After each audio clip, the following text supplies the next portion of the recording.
Hey everybody, Team Linvander here, bringing you a really cool special Reforged game of Dwarven Miner, which has all of the artwork by the great, amazing fantasy artist Larry Elmore. Although we didn't have any actual design on this game, we were actually here to present this product to you, and we've got Josh over here who's going to go through this entire component Kickstarter and the game for you. So go ahead.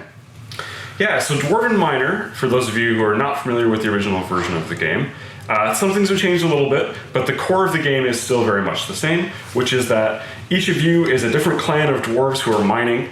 You're going to be rolling the dice to get minerals. You're going to be using those minerals to craft items, which you are going to use to fulfill various adventurers. Adventurers need specific kinds of gear in order to be fulfilled, and once you've fulfilled them, they give you points, called honor in this game, which you track on this score track here. And then you also get a bonus ability that you get access to when you have fulfilled your adventurers. You can then hire them on future turns. You can hire yours for free, but you can also pay gold to the supply to hire other people's adventurers and use their abilities. Okay, I'm going to zoom in so you can actually show some of the components and stuff more closely. Yep.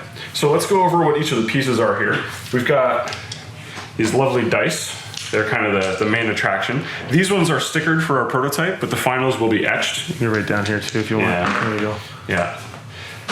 So the finals are going to be etched. The finals are etched dice. Yeah, I think they'll be white, but the faces will be these colors. 6 possible faces. 3 of them are resources that correspond to the various types of things. We've got it's like a powder, a mithril, and then a gemstone. So those faces do that. There's also a gold bar face, which gives you a treasure chest worth of loot. And then there are 2 other faces. There's the burglary face. This lets you steal other people's stuff depending on how many you roll. You can steal 1 lets you steal a gold, 2 lets you steal a resource, and 3 lets you replace a rune that they've banked, which I'll talk about in a minute because you've got these runes as well. And the last face is the Orc Mischief face. Every time you roll one of these, we put an Orc Mischief track over here, token on this track. When all 6 are up, you get this effect card, which does something to all of them. Orc Thief. Yeah, the active player loses a gold for each rune they have. That's pretty nasty. Yeah. So you don't want to be the one who tips the end of you don't want to get the 6th Orc Mischief, right, because then you're going to get slapped by a nasty effect. So you're going to roll your dice. You're going to get the various benefits. You're going to roll all 6 every turn? Yeah, you always roll the full set of 6. Okay. So this roll would allow me to get a treasure chest, which I would put on my board, a gem, which I would take and put on my board. And notice I have space here for 6 resources. I can hold 7 gold worth of treasure. Interesting.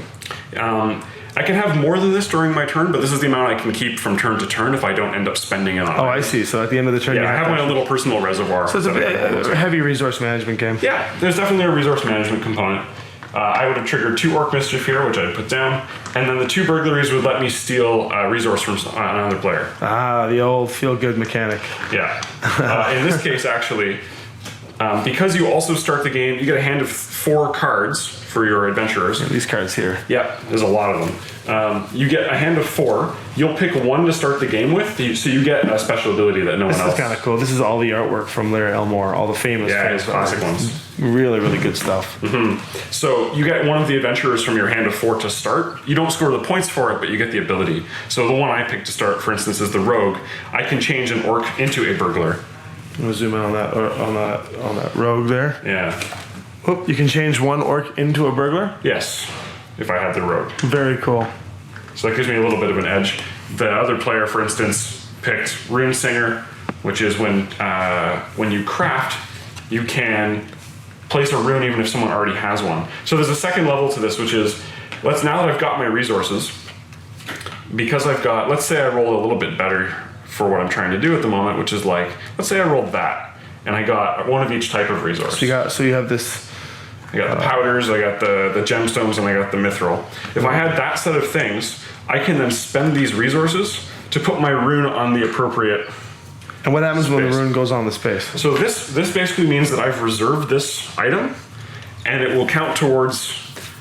I actually need it to fulfill the rangers here. If I wanted to score this card for 8 honor, and the game ends when someone gets 30.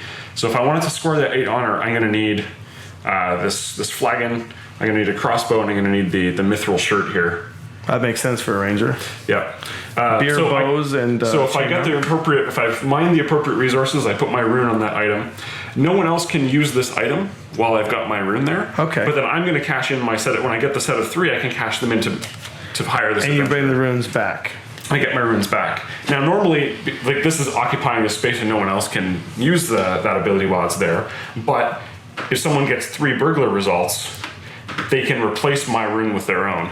They steal my kind of crafted item, right? This just keeps track of what I've already crafted. So the choice you get then is to where and how to spend the dice rolls you get to modify the board to be able to do what you need to do. Oh, very cool. It's very, very Euro. Yeah, and you can have up to 4 runes. So you may like each of the adventurers only needs a specific set of 3 things, but you can try and work towards several at once. And there could be some. I was gonna say there could be some synergies. Like I noticed.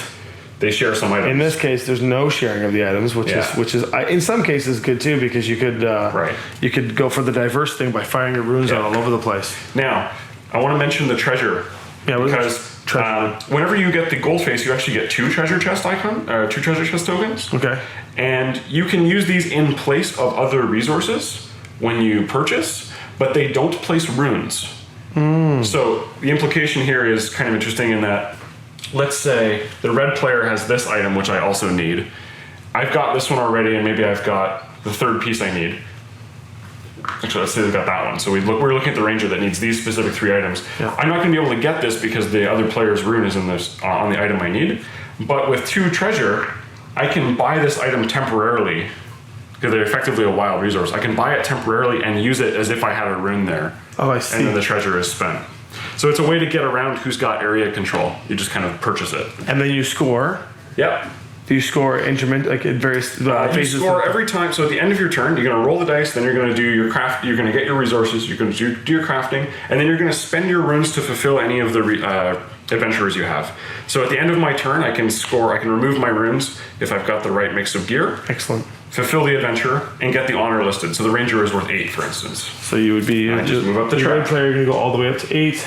Move your way down. Yeah. And then at the end, it's whoever gets to the exit. Whoever gets to the exit first wins. Oh, there you go. That is the game.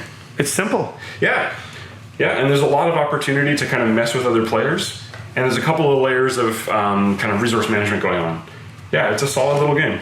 And there it is. This is Dwarven Miner Reforged, as described by Lynn Vander. Again, please, thanks for backing this campaign. We're extremely happy to have assisted Rather Dashing with this product, and Rather Dashing is a great publisher. Please keep in mind that this game is completed and ready to go, and we're looking forward to seeing it on the shelf. Thanks, Kickstarter.